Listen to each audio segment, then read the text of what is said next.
It's 4:30 on Tuesday, April 30th. I'd like to call this meeting of the Whitman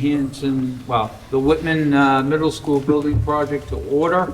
Remind everyone's being recorded for future broadcast and preservation. If you could please join me for the Pledge of Allegiance. I pledge allegiance to the flag of the United States of America and to the republic for which it stands, one nation, under God, indivisible, with liberty and justice for all. Thank you. Is there anyone from the public that wishes to have any comments? Seeing none, we'll go past that.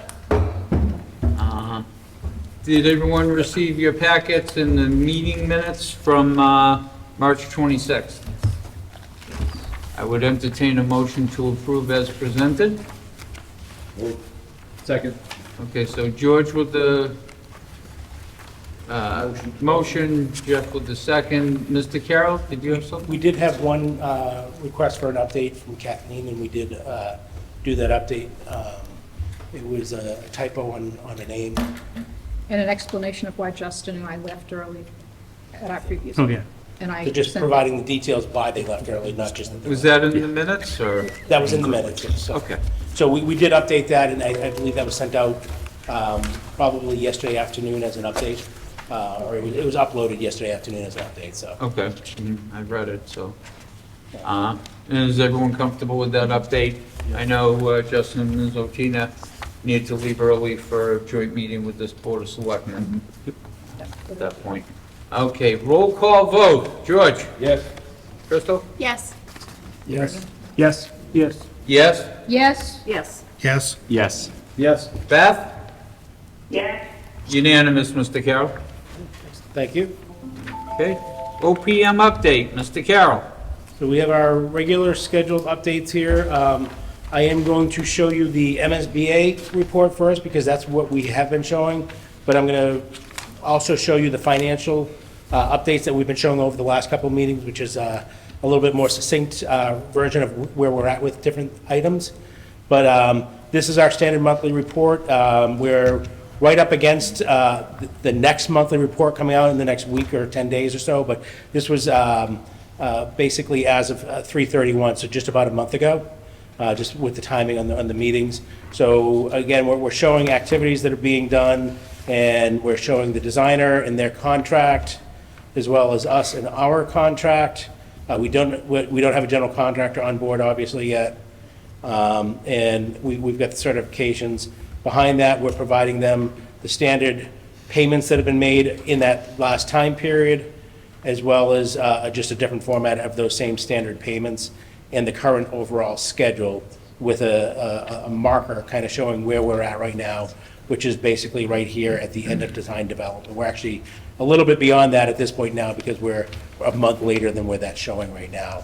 But I am going to get into the financials just a little bit more on the next set of slides. But if anybody has a question on the schedule or the MSBA monthly report, I'm happy to answer those now. Any questions? Seeing none, let's continue. So if we go into the overall monthly report, so hopefully this is a format that is starting to get familiar to folks. So we're showing basically all our cost codes, all our budgets, if you will, in this first section here. We have the first column here, if I zoom in just a little bit so you can see that we have the PFA approved budget, so that's what we've been approved with the MSBA. Any changes to that, we're going to be tracking in this column D, this middle one. And then we have the current approved budget. We have the cost commitments, which commitments are basically POs, contracts, change orders, things of that nature, amendments. Those are all being tracked there. And then we're also in the last section here, monitoring your cash flow, the expenditures to date. And this is basically populated by submitting backup. Basically, if you remember what we talked about previously, is anything that we've discussed in these meetings before, we're going to gray out, and we're going to focus really more on the newer items. So this is budget adjustments, so we are not asking for any new budget adjustments. So Any adjustments, any contracts, anything like that that we've done over the last 30 days basically have been within the overall budget, not only for the project, but for the individual lines as well. So we're not making any budget adjustments at this point. And this is probably going to be pretty typical for the next several months, is that we shouldn't have a lot of budget adjustments because we're really working within the line items that we had planned on all along. Similarly, this here is our committed cost tab. And again, we have no new committed costs. If you remember the last couple meetings, we had an amendment for the architect and we had an amendment for Colliers, and we got those approved. So those are the last things that you see on the list here, but again, nothing new for you this month. As we get into the expenditures, these are the actual invoices. So what we realized is over the last couple of months, we didn't have the invoices being reflected monthly. So this is an up-to-date snapshot of where everything is. So we've gotten the AI3 invoices for the last 3 months. John has those, and we've reviewed those, and we've got the Colliers for the last 2 months. Our April invoice is not ready yet because we're really just getting to the end of the month right now. Yes, sir. I just wanted to ask Mr. Stanbrook if you've had a chance to review and concur. Yeah, they're in your packet for a review tonight. So everything that we're showing here, everything that we're representing is completely expected. It's within the projected cash flows that we got from AI3. The Colliers is actually under our projection, so we're actually a little less than what we were showing as an upper limit, which I think is a good thing. And we're going to continue to monitor these and continue to provide these updates basically monthly as needed. From that perspective, the last couple pages here, we have the cash flow shown in a table format. So you can see if I zoom in here, the projected cash flow was 4.6 million. We're at about 3.8 million. One of the things that I'd like to point out on that is that I may have to touch base with AI3. I think when they gave me their cash flow, I was putting the cash flow in that they gave me, and I think they're showing the month it's expended, and you guys are more interested in the month that it's being paid. So I think I might have to adjust that up 1 month. So I think this difference of 700,000 isn't as big as it really isn't 700,000, because I think it's just that we have I'm not reporting it exactly correctly, but I wanted to bring that to you and let you know I was going to make that adjustment before I made any adjustments. But ultimately, we are a little bit under the expectations right now, which is not a bad thing. And the last page we have here is just kind of showing that graphically. At this scale, it's very small, but you can see we are slightly under budget, and we're working towards maintaining that, being on or under budget. Ms. O'Keefe? Just one question. I'm going to do my best to stay on top of this, but this is a lot of data, a lot of numbers.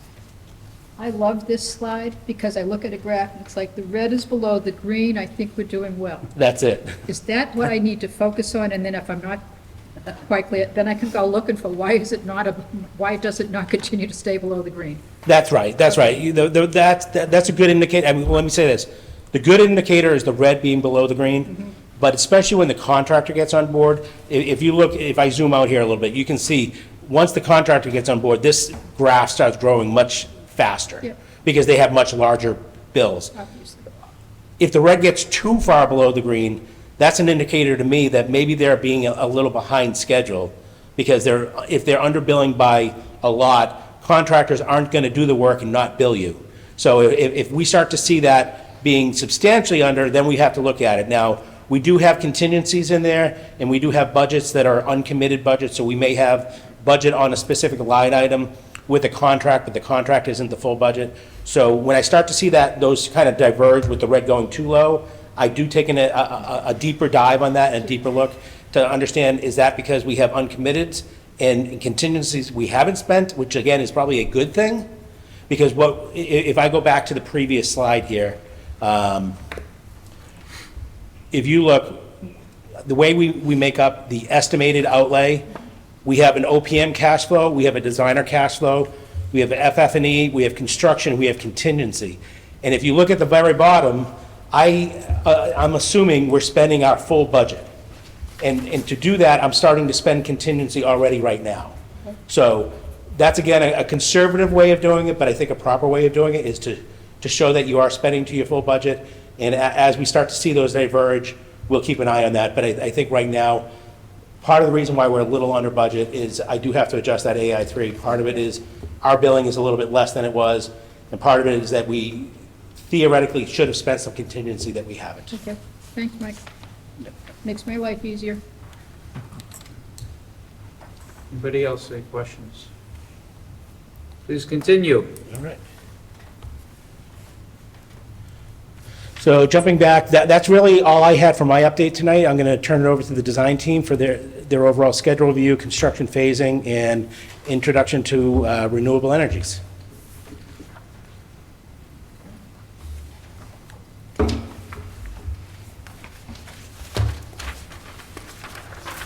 Thanks, Mike.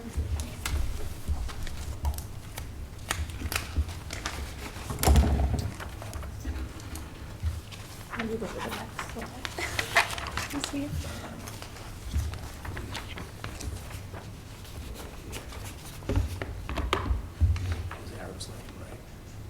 That's the last one.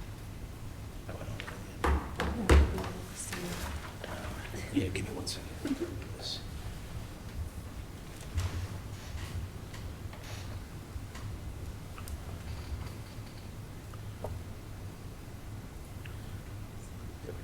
Nice. Yeah, just have to zoom out. Fantastic, thank you. Okay, starting with the schedule update. So we've seen this slide with every meeting. We just wanted to point out that we've now officially moved from design development into construction documents. So we're at that step 5. And that will endure for the rest of the year. So in December, when we go out with our 100% construction document set, that will be followed by bidding in the new year and then start of construction in the spring of 2025. And we do actually have a continuation of this schedule tonight on a couple later slides to really get into that conversation on construction and what happens during that time. During this construction document phase, because it's so many months, we do have that broken into 2 cost estimating exercises. So right now we consider the project phase as 60% construction documents, where we'll have a cost estimating exercise in July, and then 90% document completion will also be followed with a cost estimating exercise in October. And then looking at the activities specific to that phase, it really boils down to sort of 3 main topics, one being continual development of those construction documents as we get into greater detail, and coordination with our consultants. We'll get additional reviews and reports done as the design progresses to make sure that we're still checking on the what makes sense acoustically and by code and energy efficiency. And then, of course, the cost estimates that will be a factor in the end of this phase, all culminating to an August 1st design deliverable to the MSBA submission. It will be important to have a meeting with this committee in July for that typical approval process to then submit the 60% package to the MSBA. I think we're currently outlining July 23rd to make that fall in line with the timeline.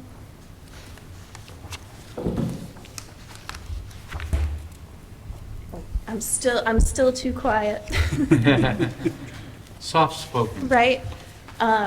So then looking at the construction schedule overview, it's essentially when we hit that spring of next year, we start the new construction of the project. It'll essentially live in these 2 phases. So the first being construction of the building, and then the second being demolition of the existing and site work. So once the contractor is on board and mobilized, we would anticipate a sort of end of spring, early summer groundbreaking, followed by 18 months of construction of the new building, which would bring us to the fall of 2026 for substantial completion, after which there'd be about a 3.5-month period for furniture, equipment, and technology install, and then building startup, with the anticipated move into the new building during February vacation of 2027. This is a little ahead of what we were initially forecasting, but it does have its advantages, one being then we're able to start the demolition and the site work in the warmer months of the year, as opposed to starting in sort of November, December, if we were to wait until the beginning of the new school year. And then it also would allow current sixth grade students to actually graduate from the new middle school in the June of 2027, so that could be very exciting. And then following that move-in, we would initiate demolition of the existing and site work, all kind of wrapping up in the spring of 2028. And just to point out, for anyone watching at home, et cetera, spring of 28, the time frame, the time difference, that means all the plants are done, all the curbing's in, everything, Yes, yeah. Bless you. Thank you. For the most part, there may be, and we do identify in the draft phasing plans that there may be some additional work that lingers over that summer of 2028. That may be some plantings or utility work The or golden paving. spotted, whatever plant. Yeah, getting whatever's in season onto the site. But the building would be complete and the existing would be torn down by spring of 2028. So then looking at those phases with a little bit more detail, we don't have to kind of get into the fine details of the phasing. Over the past month, AI3 and Colliers has met with the district administration and our consultants and representatives from some of the sport groups that use the fields to help inform the discussion on phasing and construction phasing and how to continue to use the site and building while all of this is going on. So that has been very beneficial, and we're keeping draft on these phasing plans for the time being, just as it is still something that we will continue to tweak and refine as more things come up and we figure out the best method collectively. But looking at it in a snapshot, the purple would be the construction boundary that we would initiate in that initial spring of 2025. And one of the first things that we would do once the contractor is on site would be to construct this temporary access road in blue. And you can see that that is, the construction area would be taking up what is currently the faculty parking area. So in conjunction with a new access road to the construction site, there would be a new temporary parking lot established, at least to facilitate staff parking as the existing building is still being occupied. The thought with creating a access road immediately off of that Corthell point is so that we're taking all those construction vehicles out of the way of the typical circulation to access the existing school as soon as they can when they get on the site. It would also still allow for separate bus circulation and parent drop-off. So the thought being that the pink dashed line would be the proposed bus circulation, which would come in much as it does now, but reverse its orientation. And then parent or vehicle use and drop-off could continue to that parking area at the baseball field.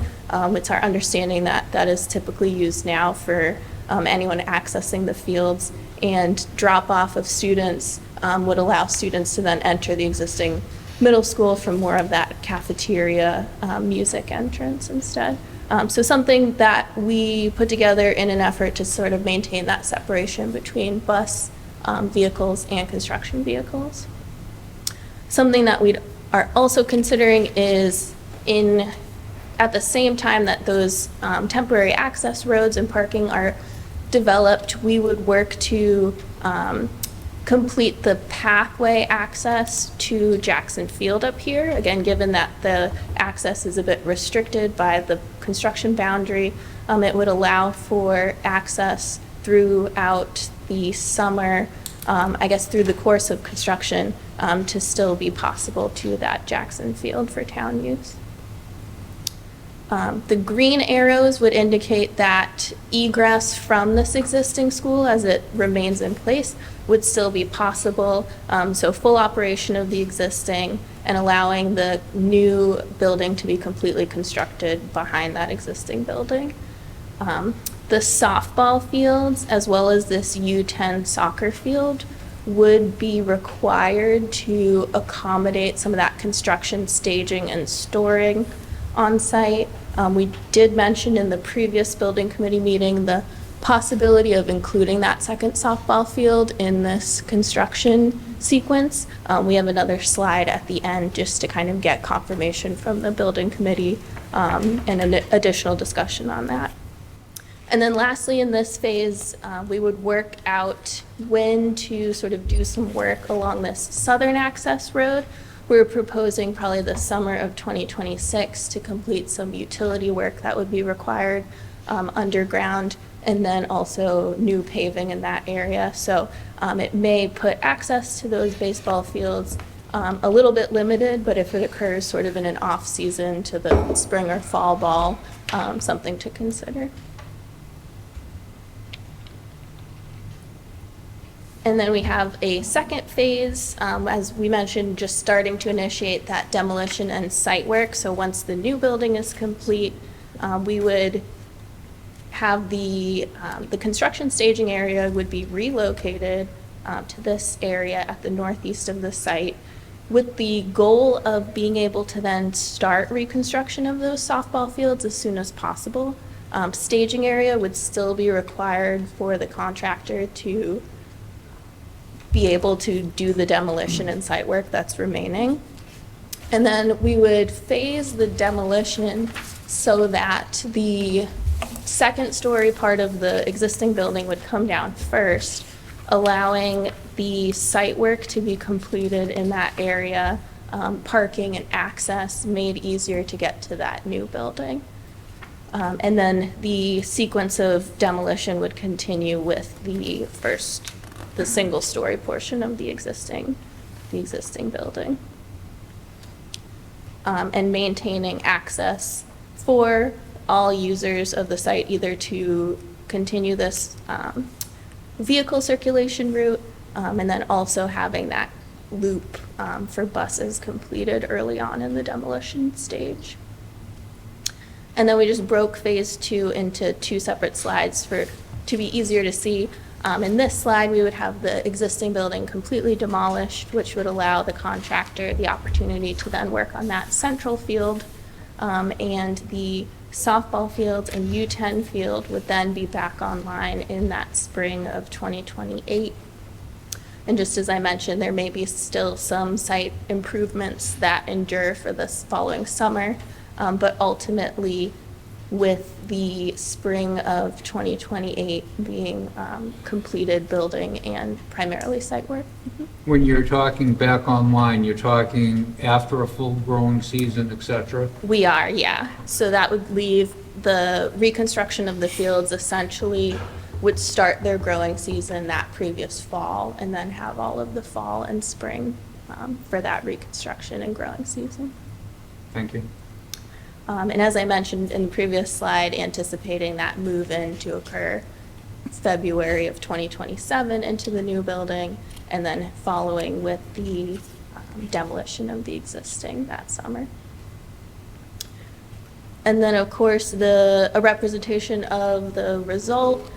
Just a reminder that the new plan would include this entry plaza and various plazas on site, outdoor learning courtyard, and the reconstruction of 4 athletic fields with the option for this 5th softball field to be included as well. Any questions on the phasing sequence? As I mentioned, it's still in process and we'll continue to refine it as we work through it, but this slide is that summary of what was initially ad alternate number 1, so the proposal of that second softball field being reconstructed as part of the construction costs. We initiated this conversation at the previous building committee meeting, and we are bringing it up here as the phasing plans were all sort of executed with the assumption that we would be able to have that field. And as a reminder, the 100% design development cost estimates carried about $500,000 for transporting soil on and off site. So those cost estimates did not include reconstruction of this second softball field as part of the project cost. It assumed that that field would remain in place and then any soil would have to be moved on and off site. We've since found that by including and absorbing that ad alternate into the project cost, the net increase to the estimated construction cost to then reconstruct that and avoid having to transport soil on and off site is about $155,000 to the project. So for $155,000 included in the construction cost, we'd ultimately have a new softball field as part of the project. I thought it was more toward the $50,000 mark, because it was $154,000 as an ad alternate, but now if you're not removing soil, that 154 would go down substantially. The ad alternate cost is this $654,000, so that was going to be the cost to replicate, to truck the soil on and off site and maintain the softball field as it is, by taking the space that it's using on the site to be able to store the soil on site instead of having to transport it on and off. That would save the project nearly $500,000. So then the leftover would be $155,000. So it's as if you're getting a new softball field. Okay, I'm sorry, perhaps I misinterpreted. I think I misspoke earlier today, Fred, when we were talking. Okay. I thought it was, you used that $50,000 figure. Couple quick questions. Yeah. In using that as an ad alternate and, reconstructing it, are we talking complete with drainage? That would be an important thing because we know the wetness up there. Yes. So can you get that field nice and dry? Right. When we redo it? Yes, yeah, the reconstruction would include the same methods that would be included in the one that is currently included in the project construction. That's a B. Special Olympics. They currently use the field that we are committed to reconstructing. But is there anything that could be done so that they would have a second field as well that can be combined with softball? Not to put anyone on the spot, but I know there was conversations held between Colliers, and I think Brandon, you facilitated those maybe with some other options for the user groups. You talking about to replace these in the town? Yeah, so in other words, if we did two fields instead of one, but I want to make sure that it's going to be something, perhaps that Special Olympics can use as well. Yeah, so Kevin Cleary is the one who came to most of our meetings, Yep. but the thought is they have one option at the lower town park already, that they're gonna be working with the DPW to help them get that started. And we discussed options of using a field up here at the high school. So the last time we talked, Kevin was gonna get some of his schedule over to Mike Driscoll and them to try to figure out as many dates as they can use the field as possible. So those are the two best options we could think of. And then the finished product, obviously, would be, adept for Special Olympics, et cetera, as well. I guess so. I mean, we talked, Just a softball field, I think. right? it's just a softball The field. softball field and the outfield will be playable for whatever it is they need. Yeah. But we also have now in Hanson, we also have a combined, if we keep with softball, combined softball of Whitman and Hanson. So Right. there's also some other areas that we can hopefully use to come together to make sure that all the kids get. As well as Little League, too. Yeah. Yeah, so if I can, I think there's two different parts we're talking about here. One is during the construction process, when the fields are offline, and at that time, that's when we're talking about potentially the lower park field, town field, as well as potentially maybe the JV field here, as well as the Hanson field options. So with the combination of those three locations during the construction, while these are offline, once those come back online, to your point earlier, Fred, we do need to do a growing season. We need to make sure that the turf is established. Then those fields could be used. They're going to be basically they will be brand-new softball fields fully functional softball fields at that point. And I'm talking, because if we're doing, obviously, you do new chain link and, dugouts, et cetera, but making sure that, things meet ADA requirements as far as width goes, et cetera, Yeah. Everything that's gonna be new is gonna be ADA compliant. okay. Just making sure. So would you be seeking, and we have plenty of money in contingency, obviously, Yes. to compensate for this, although I'm sure the bids are gonna come in much lower than what we're anticipating. Can we mark that down? That's the first time we've ever said plenty of money. In the 15 years that Fred, one other clarification on that. Adding this 150 in, we're still below the PFA budget. Okay. So we were below the budget before this. Even adding it in, we're still within that budget. So we're not even actually asking to take to contingency to pay for that 154. It's within the overall project budget right now. Would you be seeking for us to vote this right now? It is unusual where, because we have been carrying it as an ad alternate, you're right in that we would normally determine that after construction bids come in, but seeing the value that this has and including it now, it is our recommendation that the committee does move to have that included in the construction cost, so it would be helpful if we had that direction. I'd entertain a motion, to add the second softball field for the reduced cost of $154,968 into the project. I'll make that motion. Okay. Kathleen? Do I have a second? Second. Brandon with the second. Any discussions or questions? Okay. Roll call. George? Yes? Crystal? Yes. Brandon? Yes. Rich? Yes. Yes. Yes? Yes. Yes. Yes. Beth? Yeah. Okay, unanimous. Excellent. Looks like we have 2 softball fields. Great, thank you. And it doesn't really change anything from the project, other than we would just want our drawings to reflect that the field is included. Sure.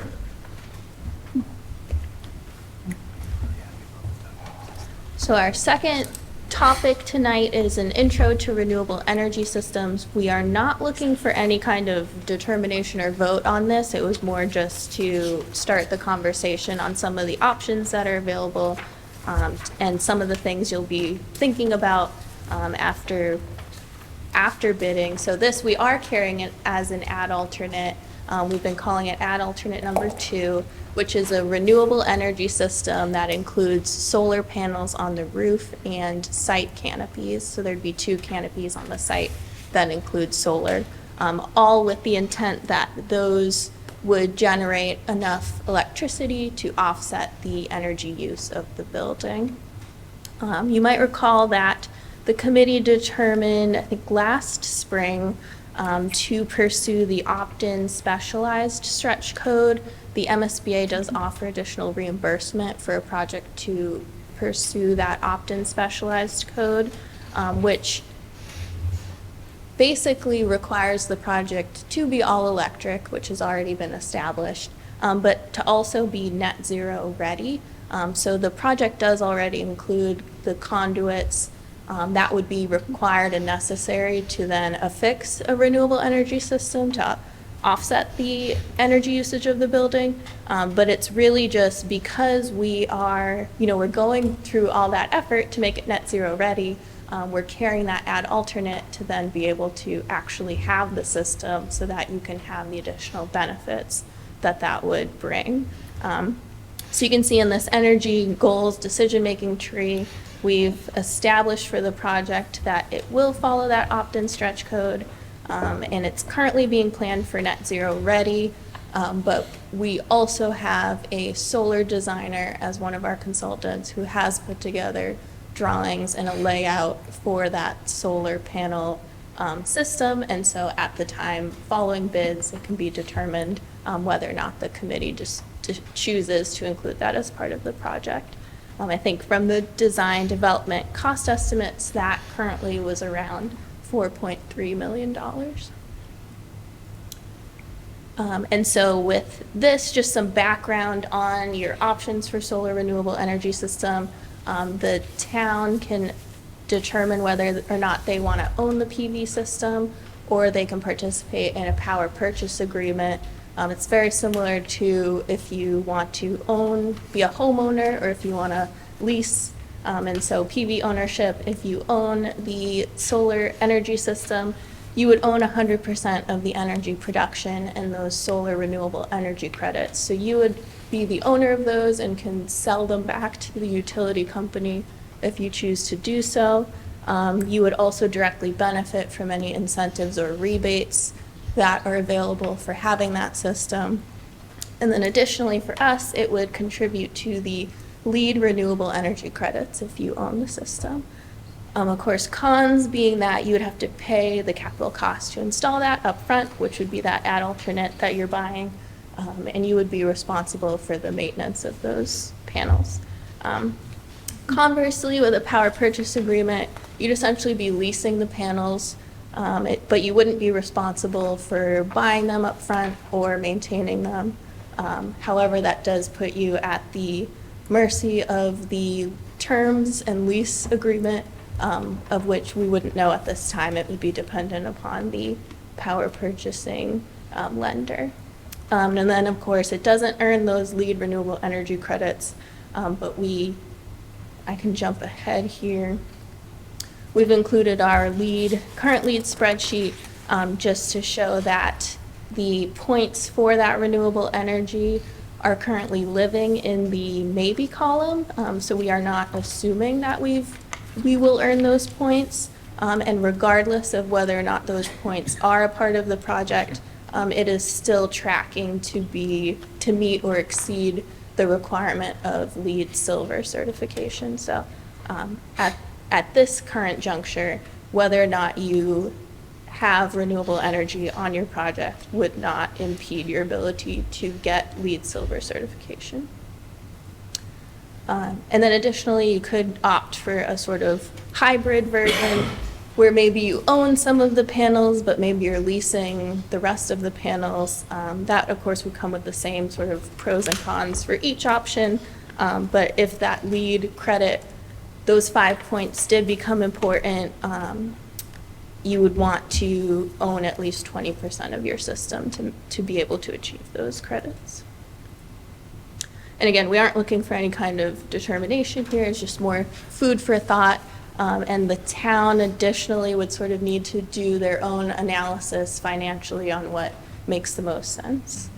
And then just looking at that in graphic form, so the red would be the solar panels. You'll see that majority are on the roof, about 56% right now are planned to be on the roof, leaving the 44% that's remaining. We would have split on these two solar canopy locations that would look sort of like this representation. Would provide some covered parking spaces, and then they've at least been located so that they aren't subject to annihilation by some of the recreation field use, and also be able to capture as much of the solar energy as possible. We are tracking a little bit under to be fully net zero, but we'll kind of continue coordination with our solar designer and our energy modeler to make sure that those level out.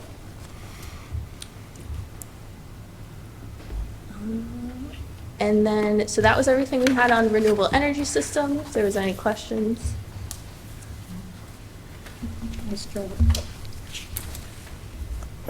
I had one small clarification on that, just, I think everybody here probably understands this, but for people at home, when we say net zero, it's net zero energy, it's not necessarily net zero cost. Oh, right, of course. Because we're going to be using energy peak time, say in the winter time, when heat and everything is at a premium. But a lot of your solar energy is going to be generated in the summertime, if you will, when we're off peak. So we're shooting for net zero energy, but that's not net zero cost. That's right. It would be that the amount of energy produced annually would offset the amount of energy used annually.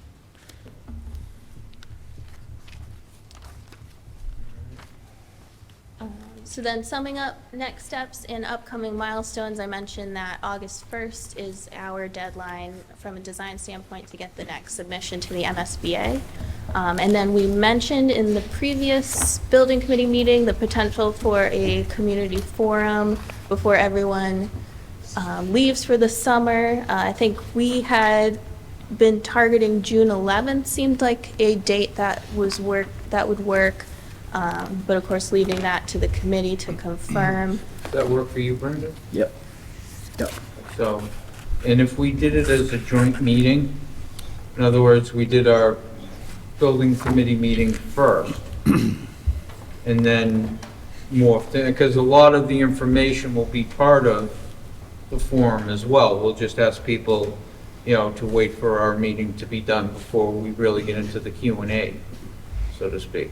Yeah, we would anticipate that the topics for the community forum would be much like the phasing discussion tonight, maybe some design updates, some of those renderings and landscape views that we've shared over the new year. But it wouldn't be anything that would be newly discussed with the committee that same day and then brought to the community forum. So would the preference be to do 6 or 6:15 for the building committee meeting, and then have it morph into the public forum? We could certainly yield to you guys on what your preference is if it was a. In other words, for our business meeting, how long do you feel we need? I would think 15 minutes to 30 minutes would be more than sufficient. It's going to be any bills that need to be paid, probably an update on your submission, and then we've got to worry about being able to have a quorum for July. We need to meet in July, before the August 1st date. The committee, yeah. Fred, if we said 5:30, maybe it's a half an hour meeting, and then you have a half an hour for the public to kind of come in and after the meeting or something like that, and everybody get a chance to take a breath before you jump into the meeting, if that makes sense. Okay, so 5:30, 5:30. sound okay for everyone for the building committee meeting, and then 6:30 for the public forum? Would that be that the building committee meeting takes place here and then the forum? No, we'll do it all at the middle At the school. middle school. Okay. That works for us. I would think that'd be the easiest one location. And that way, anyone that wanted to come early and, sit and watch our meeting, they could, be part of that as well, as far as that goes. Super. Invoices. Mr. Carroll, do you want to present? Sure. Mr. Stanbrook, who would like to present the invoices? Might do it. Okay. Mike can do it. He's getting paid. Oh, wait, I'm getting paid too.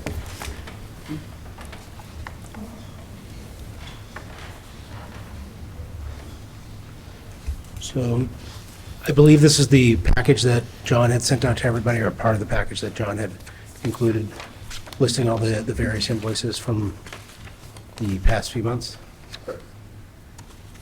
Mike, can That's you a feasibility, write Is that the feasibility? that's a feasibility study. Me. What's the other one? There we go. That's the right one. That's the one. Which number? Which number? Document number 7. I only have 5 in here. I have 4. It's under the financial statements one. Thank you. There we go. Got it. Got it.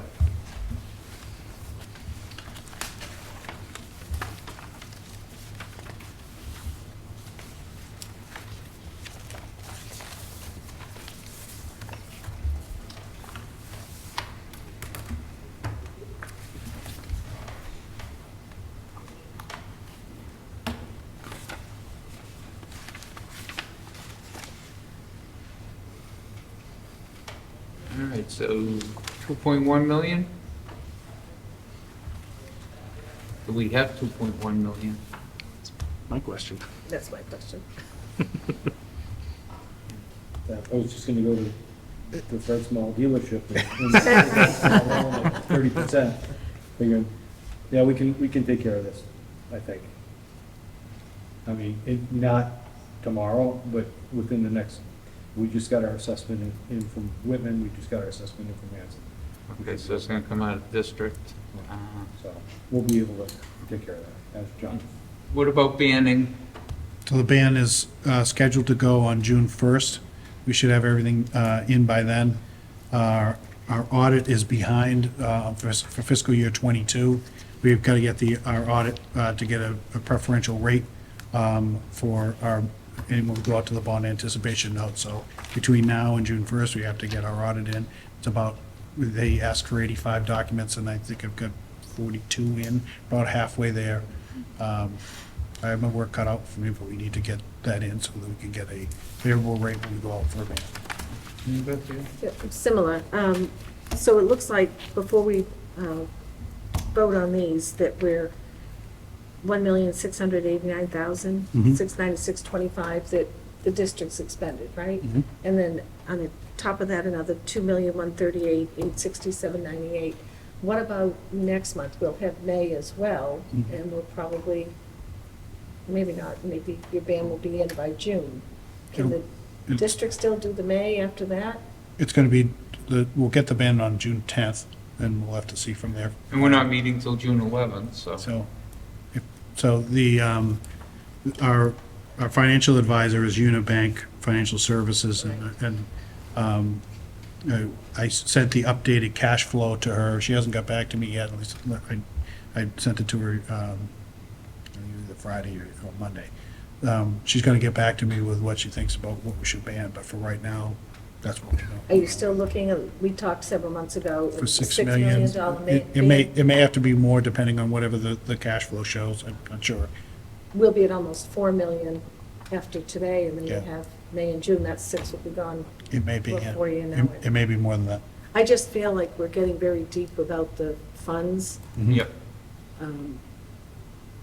I'm sure the ban will come through, right? I mean, worst case scenario, if it didn't, what do we do here with this district's expended?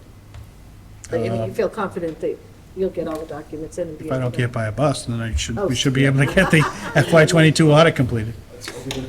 Yes. No, you don't want to get hit by a bus. Yeah. Okay, I just, We feel comfortable, it's tight.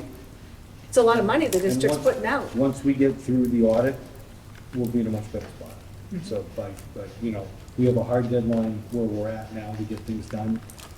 We should be, and we shouldn't be in this situation next year. We should be in that much better spot. And are you gonna be okay if this money doesn't come in by June 30th for you, or you'll still be able to flip this out? No. No, No, that's what I'm afraid We'll of. make that work. One miracle at a time. We'll be able to get this done. I just hate to vote without the ban in, Yeah. that's all. And what are the repercussions if we vote to delay until June 11th?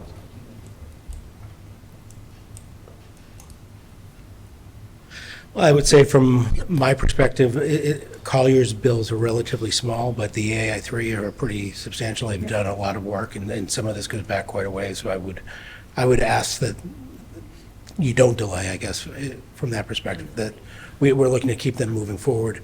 The other thing I will let you know is that we've had some discussions with the MSBA. We had to get some documents clarified and signed, and those were done, handed to me tonight right before the meeting.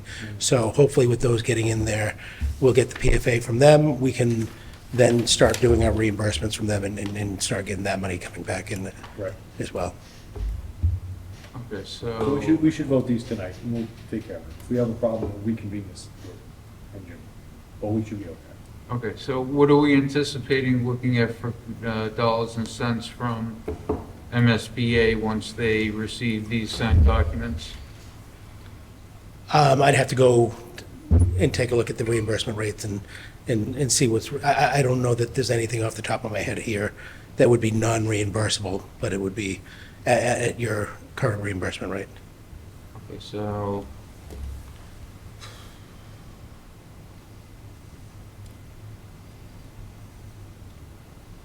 You trying to do the math? huh? Are you trying to do the math? Yeah. I don't know. You're looking at me. See the smoke coming out of the ears? And you're gonna come up with a number, John. Oh, I am, okay. Yeah, so I'm just trying to Is it, think of is it what, What's our reimbursement rate? 40, was it? It's what, 60. No, 60 of the eligible. Some percent 61. of eligible, And we got and these would all be eligible to the extent 2.2 million. of what they allow, and you're I don't probably know. within that range right now anyways. So MSBA would be giving us back those funds, so to speak.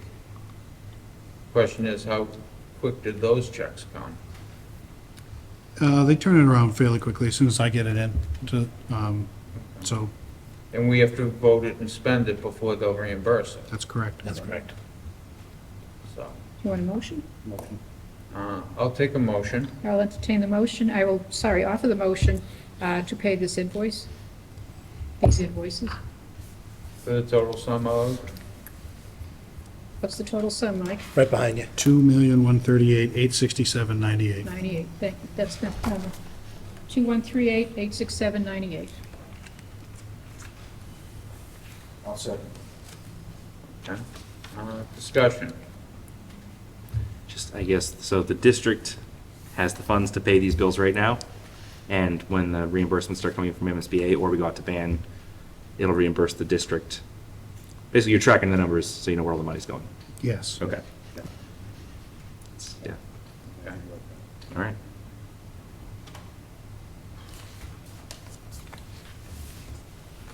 And the alternative is to not vote it, and that means basically AI3 is out a boatload of money until the monies come in. Okay, Well, until we vote to pay it. we can vote to pay, we send it. I mean, if the district was gonna lay out the dough and not charge juice, we just say no. Anyways, okay, I have a motion, I have a second. Kathleen was the motion, George was the second. Roll call vote. George? Yes? Crystal? Yes. Brendan? Yes. Rich? Yes. Yes. Yes, No, Yes. Yes. Yes. Beth? Yes. Okay, so 9-1 or 8-1? Unanimous. 11-1. Except. 11-1. 11-1. 11. Yeah. Yeah, you weren't doing the math on this, right? Okay, so, thank you guys can eat tomorrow. And all of our consultants, thank you. Yeah, geez, I forgot about that too. Okay, so we have our next meeting is going to be June 11th at 6 PM. Will someone let Jen know? Yes. So she can send out the invites? Yep.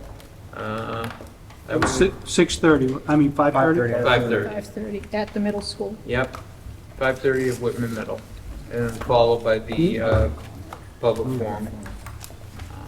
I would entertain a motion to adjourn. I'll make that motion, or I'll make the second. Second. Okay, motion a second. George? Yes? Crystal? Yes. Yes. Yes. Yes. Yes. Yes? Yes. John? Yes. Yes. Yes. Beth? Yes. All right, we're done. Nice. Thank you, everyone.